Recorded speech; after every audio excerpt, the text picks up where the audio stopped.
গুটিয়ে তৈরি করেছে। কেন মনে হচ্ছে তিনি পালাবেন? পালানোর কি কারণ আছে? উপায় আছে? এগুলো কি এখানে থাকতে পারবে? এগুলো কেন মনে হচ্ছে? কেন মনে হবে না?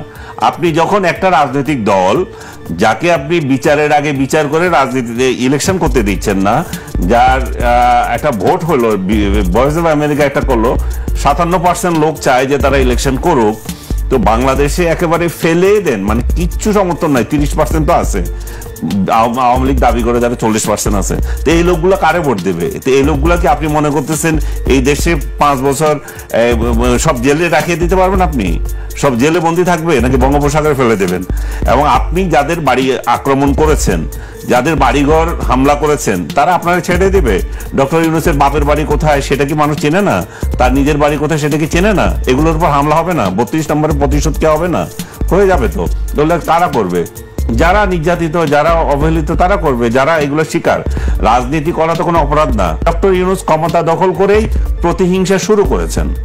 ডে 1-এ উনি এসে বললেন যে আমি একটা ঐক্যবদ্ধ সমাজ চাইবো।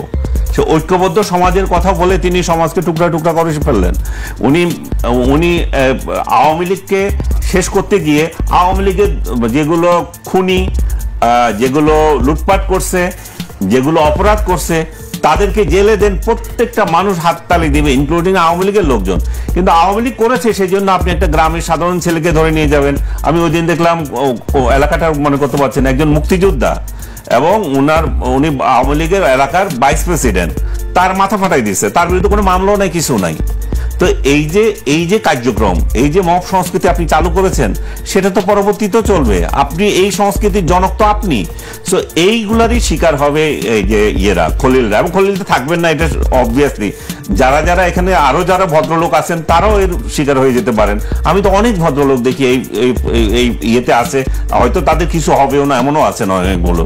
কিন্তু এই সমস্ত কার্যক্রমের জন্য, এই সমস্ত হিংসাত্মক ঘটনাবলী যেভাবে ওনারা বিস্তার করছেন সমাজের মধ্যে, আমি আরো কয়েক জায়গায় বলছি যে নেলসন ম্যান্ডেলা হতে পারতেন আমাদের ডক্টর ইউনূস। হ্যাঁ, যে একটা সাদা কালো সমাজকে ঐক্যবদ্ধ করে দিয়েছিল এসে, এবং সেই জায়গায় উনি আসলেন ভাগ করার জন্য, উনি আসলেন নিজের স্বার্থগুলো উদ্ধার করার জন্য।